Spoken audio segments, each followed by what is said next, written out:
Welcome to the Better Sundays podcast, focused, practical, and usable advice for church leaders looking to reach new young families and impact their community. Today we're talking about excellence in the church office on the Better Sundays podcast. Welcome and greetings. It is good to have you here on our podcast today. My name is Mike Holmes, founding pastor here at Sinclair Baptist Church, and we are talking about how to have an excellent church office. Now, the premise of all this is that, yes, the church is a business in many sense, especially to the outsiders. We have the debate, is church a business? Is it not a business? Is it an organization? Is it an organism? Well, I think we can have a little bit of both on this, but from the outside perspective, it is definitely a business, and your office is an important part of your business, just as the office is to a automotive shop or a car repair dealership or, whatever it happens to be in your town. Very important for us to have an excellent church office. And I want to go through a few notes that I put here that are so important for us to grab hold of. Remember, we do not want to be slothful in business. It tells us there that in Proverbs chapter 24, we want to make sure that we are diligent about the state of our flocks and the affairs that we are doing. And as a church planter, as a church leader, a church pastor, whatever you happen to be, the idea of you being an excellent shopkeeper is where we're driving at. And the illustration I use over and over again is the old shopkeeper from back in the 1800s, and he had his general store and he had everything swept and clean. He had his little apron on and he was out taking care of things and make sure things look sharp and wonderful and in stock and all that. We need to be that with our churches. We need to make sure that we are presenting the best office experience that could possibly be asked for. Now, this can be a challenge if you're a church planter. This can be a challenge if you're bivocational, absolutely for sure. But we'll give you a few tips and give you a few things to kind of hang on here, hang your hat on, so to speak. So let's just jump right into it. Number one, should we have excellence or should we have mediocrity? Well, I think that's a pretty easy answer. We want to make sure our churches are absolutely the best testimony for the Lord Jesus Christ as possible. And so for us to make sure that things are done decently and in order, God is a God of order. The universe is in order. Our churches don't need to be in disorder or disarray. And there are some areas that we need to make sure that we take really good care of and focus on, and that will help us in the reaching out into our community. And again, I understand that the church is the body of Christ and the called out assembly, and we could meet and not have any kind of office structure. But in this day and age, if you're going to have a telephone, if you're going to have a business address, if you're going to have a sign and invite the general public to be in your office or come to your meetings, then you're playing the game. In other words, you are in there. There are people that are going to compare your place to other places. And I don't think it's bad for us to think about this in a competitive sense to make sure that we have absolutely the best that we possibly can with the finances and the resources that we have. So I wrote down a couple of things that are just very kind of important. And we've discussed this recently, this first one. It has to do with your office hours.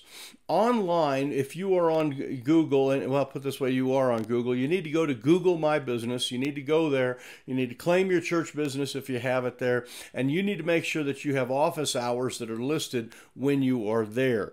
Now, if you are there on, off on Tuesdays or Thursdays or whatever, that's great. A lot of people are bivocational, which means that they're hardly ever at the office other than service times. But what we recommend then is that you put down that your office hours are, 9 to 5 or whatever, Monday through Friday. Don't just put your service times on there. And the reason why, especially on Google for service times, it will only show up that you have like a little something on Sunday. You're only open for a couple hours on Sunday, and it only shows that you're open for a couple hours in the middle of the week. And then it is going to have, and if someone does a Google search and they use their phone and try to find you, it's going to say business is closed. if you don't have a wider office hour. So it is better to put, an 8 to 5 type office hours, and then in the notations put call for appointment, and then if someone needs to come, then you can come. But it is better to have that than to have this constant thing that's up there that says business is closed. Many of your businesses, if you were to Google them and look them up, like say you go to a local upholstery shop or whatever, and they close at 5 o'clock, and if you Google it at 5:15, it will say right there in red letters, business is closed. And it's like, that's not a good thing for a church. We don't ever want to have that business is closed moniker thing up there unnecessarily. So let's make sure that we get our office hours listed the right way online. And then, of course, have those printed and posted in other places that you could have as well. Make sure also, and this is probably the most important of all the ones we're going to cover, is that your phone answering and message delivery system, it works. In other words, you're getting phone messages and actually responding to them in a reasonable amount of time. If you have an answering machine on your church, you can say, thank you for calling. We're not here. We'll be able to get back with you within 24 hours or, something along that nature you could put on there. We'll get back with you as soon as possible. But have someone checking that message machine at least once a day for, important messages. You can also, on your message machine, also have the idea of if you need to get in touch directly with the pastor or the church secretary or whatever, and then you could put another phone number. Then it gives another thing for those emergencies where perhaps there's been an accident or a death or something along that line.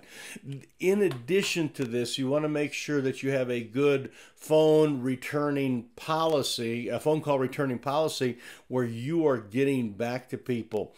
And I know that this is difficult. Churches get a lot of unsolicited calls, and to return unsolicited calls sometimes is difficult to do. But try to have a system the best you can, and you might have a volunteer that would do that, that would just check the phone message machine, once a day. Every 2 o'clock they call in and check it, or they stop by the church and check it, and that they then return any calls that are just like, hey, I need some help, or I need some food, or I'm a missionary calling in.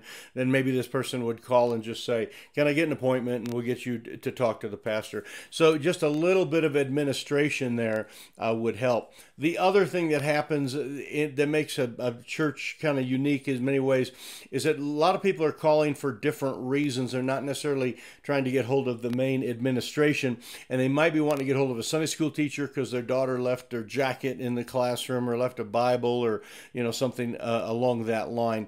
And you want to make sure that you have one of those little notepads where that if someone calls for this particular person or this division or this department or the nursery, and someone left their bottle in the nursery, and that you can get those messages to the right people. And probably one of the areas where we have failed is when we've had people like call and ask about something that was like more of a lost and found item, and we didn't really know kind of what to do with it, and it sat there till the next Sunday, and then by then the person's pretty frustrated because they haven't got a return phone call. So I want you to kind of keep all that in mind. Your church office needs to be excellent, and you need to have people that are assigned to do some of that business. Remember in Acts chapter 6, the apostles were very busy doing some things. They were wiping tables and cleaning up, things like that, and they got someone to take care of that so that they could do the other things. So what this means is that we need to learn to delegate, find someone who can take a smaller task, and this is a good task for a volunteer, someone to jump in and be able to do something very simple like that, like check the phone thing 2-3 times a week and make sure they get back and make the connection. So make sure you get the notes to the right people. In your office also, there's a couple important things that need to happen, and one of them, and this might kind of go into broader, deeper things, but anything has to do with finances and receipts and verification of funds that were transferred in online, or mission money that went somewhere, whatever. All of those are really, really important things to make sure that that is done decently and in order. And it is difficult to do that that sometimes when you don't have a bookkeeper that can handle all of that and get receipts out in timely manner. We do a lot of online giving at our church, which of course then receipts things automatically. People are getting more used to that than they used to be in the past, so that's a good thing. But make sure that your office has the good financial stuff in order. There's a few other things in your office that need to be done that would be very simple, and this would be just like the idea, and we're going to get into this a little bit more when we talk about printed and literature and some of that, but just the idea of having your phone number available on a business card, having some business cards. You can go to Vistaprint, some of these online printers, and for $29 you can get several hundred cards done, and at least then when people have questions and want to get in touch with someone at the office or the pastor, you can have the cards printed up for the pastor or the office, or just an office hours cards and how to do messages and get in touch with people at the office. That's a good kind of card to have, and it doesn't take much to make some of that happen. So that's a good thing. The last one I put down, and this is again, we'll get into this. We deal a little bit more about some other areas of competition, and competition again sounds like the bad thing, but folks, you do have a facility. Other churches have facilities. People are going to come and go to all the different facilities, and they're going to go, wow, this one was clean, or this one was organized, or this one was a mess. And this is just the idea of making sure that your office or wherever you do meet is a clean place, and it is organized, and it is not filled with clutter. Now, one of the things that we did early on in the ministry, when I had people I needed to meet with for like a counseling scenario, and it was just not able to meet at our church office, is I would go to, and I know some of the hotels around here, I would ask if I could meet in the hotel lobby, kind of often, how they have the lunch rooms and some of that. Hey, can I sit in this room here and just talk to a couple for a little bit? Oh, sure, no problem. We're not going to eat, we're not drinking, we're not doing anything, we just need to talk for a little bit. And I was able to use some of the nicer hotels and use their conference room, and not even like the conference room, but more just like, sit in a corner of the breakfast area at a table and be able to do some things there. And then the building, not only were you in public for, if you're counseling with people, it's sort of an important thing to be somewhat in the public, so it's everything's appropriate, especially if you're counseling a woman. But also you were in a situation where, there was people around, it was clean, it was organized, and everybody kind of had sort of the same level of expectation. So that's something that you can do if you don't have an office where you can actually sit down and counsel. And I know a lot of pastors, you would love to have a place, your very own place, where you can sit and counsel and have some nice couches and talk and be quiet and secluded. And that's such an excellent thing to have. It's just not always possible, so that's one of those things that you can do as an alternative. So anyway, we are in the business of being a business in our community. We are a business. We are out there. People are looking at us in that regard, and we need to make sure that we, at the very best level we possibly can be, have an excellence in our church office. The spirit is excellent. The organization is excellent. The return calls, the emailing, all those things are excellent. So we're going to continue this series. This is season 4 here on the Better Sundays podcast, where we want you to make sure that you join us for every one of these. We have quite a few of these that we are doing on the idea of the excellent shopkeeper, and making sure you as a leader are doing things excellent in the broader sense of being in your community. When people come and they see you, you need a good signage, you need good personnel, your building needs to smell nice. I mean, there's all sorts of things we're going to be covering. So very excited about this series, and very thankful to have you here. If this is helpful, give us a thumbs up, give us a share. If you are on YouTube, and we're of course on the YouTube Now channel with this, make sure that you take some time and that you hit the subscribe button there for us, and you'll be able to get these on a regular basis. So this is Mike here at the Better Sundays podcast, and we're so glad to have you. And God bless. We will see you next week.